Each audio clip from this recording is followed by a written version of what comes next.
Tao po, good day mga kabukalbo. So for today's video ay ituturo ko na po sa inyo yung tip or technique paano makuha natin yung mga audio ng mga content creator or yung mga big content creator or especially doon sa mga viral video na pag once nag-upload tayo ng video sa Reels is magmumukhang atin or original audio tayo. So paano ba? Pero bago ang lahat, make sure na kapag download ka muna ng CapCut kasi dyan natin i-edit yung video. Okay? So, maliwanag yun ha. So, disclaimer lang po.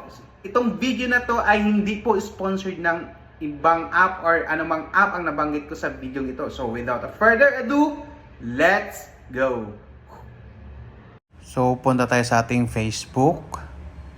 Tapos, maghahanap tayo ng audio doon na pwede natin paggamitin para hindi nyo na siya i-use audio. Para pag once i-upload nyo sa Reels, magmumukhang original audio yung ginagamit natin sa ating Reels. So, for example, ito, pakinggan nyo. Mac, ano na?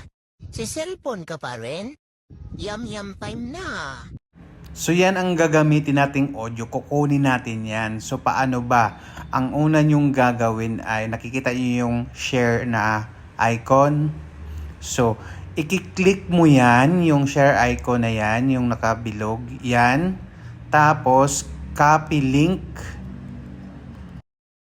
So, pag na-copy link mo na, punta na tayo sa ating mga browser, sa Google Chrome or sa Safari. Magkaiba tayo ng phone, ako Safari, so dito ako pupunta. Tapos, type mo sa pinakababa, Snap Save. Okay? Type mo Snap Save, then go mo. Tapos yan, may makikita kang empty box. Diyan mo i-paste yung link. Tapos paste mo lang and then download. Antayin mo lang. Pagkatapos yan, may lalabas ulit na download sa baba. Ayan. Click mo yung pinakaunang download. At pagkatapos may magpa-pop up na yan, black. Click mo ulit download. Tapos, antayin mo lang. Dun sa pinakababa, may makikita kang kulay blue na arrow. Click mo yan. Tapos, click ulit download. Lalabas siyang ganyan. So, sa pinakauna, click mo ulit yan. Yan yung video. So, ayan na. Yung audio ang kukunin natin. Tapos, sa pinakagilid, yung may arrow dyan, click mo ulit yan. Then, save mo na. So, ayan. Na-save na natin yung video. Punta tayo sa ating gallery. Tingnan natin doon kung nandun ba siya. So, ayan, nandito na nga sa ating gallery. Ito na yung gagamitin nating audio doon sa video natin. So, tara, punta tayo na sa CapCut. Okay. Make sure lang na nakalagin na kayo sa CapCut nyo ha. Then, allow paste mo lang yan. Tapos yan, new project. Click mo yan. Tapos, hanap tayo ng video na paggagamitan natin ng audio. Okay. Hanap lang tayo dito. For example, wait lang. Alin ba dito? Marami kasi. So, ito. Yung 13 second. Yan. For example, ito. Then, add mo. Tapos, sa pinakababa, yung overlay. Click mo yan. Tapos, add. Dadirect ka ulit doon sa gallery natin. So, yung video na sinave natin kanina, yun ang gagamitin natin para doon sa audio. Tapos, may makita kang ganyan, hilahin mo lang pababa para mawala. Tapos yan, okay na. So huwag nyo kalimutang i-click to, yung nasa left side para hindi madoble yung sounds. Para yung sounds na ginagamit natin ay yung in-overlay natin. So pakinggan nyo to. Si cellphone ka pa rin? Yum time na. Kalimutan mo ka cellphone. So ayan, okay na. And then dito sa pinakadulo may makita kang black. I-double tap mo lang yan kasi watermarks yan ng app. So, yan, delete mo na lang. Okay? Para pag i-download natin yung video ay walang watermarks. So, ayan. Kailangan yung dulo niyan, add ending, ganyan, para walang watermarks na yan. Okay? So, scroll mo lang pa left side. Ditong sa cover na yan, click mo yan. Dito na rin tayo mag-i-edit ng caption natin. Okay? So, click mo yung cover na yan. Ito ang magiging cover ng video natin, yung lalabas sa screen. So, ito, pwede ka palitan mo yan. So, i-slide mo lang pa left side ulit, hahanap tayo ng catchy na, na cover video. For example, yan. Then, save mo lang. Click mo sa taas yung save. And then, pwede ka na rin dyan maglagay ng caption para mamaya, pag i-download natin, hindi na tayo maglalagay ng caption. So, click mo yung add text. Ayan.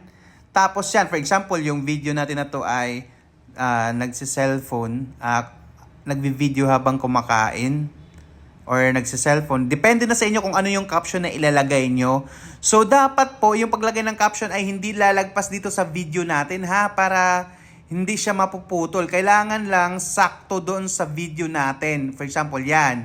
So, i-down nyo na, return mo para hindi siya lalagpas. Okay, yan. Tapos, mamimili din tayo ng style, kumbaga, kung ano yung effects or style. So, click nyo lang dito sa pinakababa, yung style or effect. Mamimili tayo dyan. For example, yan na yan. Okay na yung caption natin. Click natin tong style. Wait lang. Okay, yan. So, slide nyo lang. Hanap kayo dyan. For example, ito, yon kulay dilaw. Pwede na rin yan. Or di kaya, doon tayo sa effects. Mas maganda sa effects. Mamili kayo. Para hindi na kayo maglalagay ng caption doon sa taas sa pag-upload nyo mamaya. For example, itong sa effects. Okay, ito. For example, yan. Ito. Itong arts na ganito. So, di ba? Oh, yan. Okay. Tapos, pag okay na yan, ang gagawin mo, i-drag mo na lang siya pataas yung caption natin para hindi matatakpan yung mukha natin. Okay? So, ayusin nyo paglagay. Tapos, itutulak nyo lang pataas yan. Itatouch nyo lang yan. Kailangan po, hindi lalagpas dun sa pinaka-zero ha. Or yung pag i-post natin, di ba, pag gagawa tayo ng caption sa Reels, may line na white dyan. Kailangan hindi lalagpas kasi pag sobrang taas na yan mga kabukalbo, is hindi na yan makikita or napuputol na sa ibang screen kasi magkaiba tayo ng phone.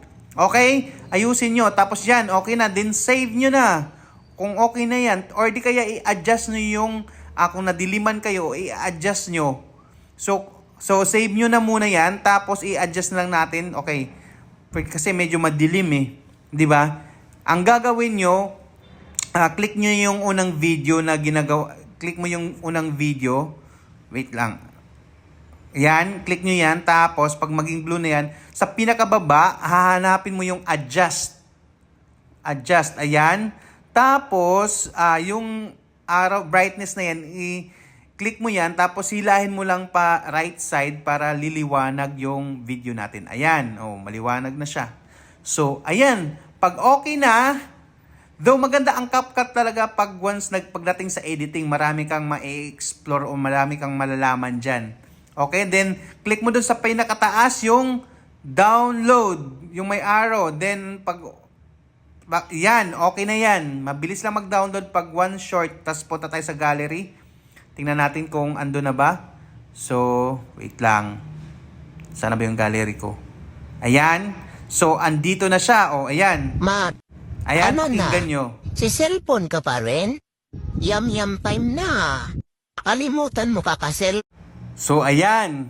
So, ganun lang kadali mga kabukalbo. So, sana nakatulong tong video na to para hindi na kayo mag-use audio sa mga big content creator. At kasi, at the end yan is makaka-copyright lang kayo. So, thank you for watching. Bye-bye!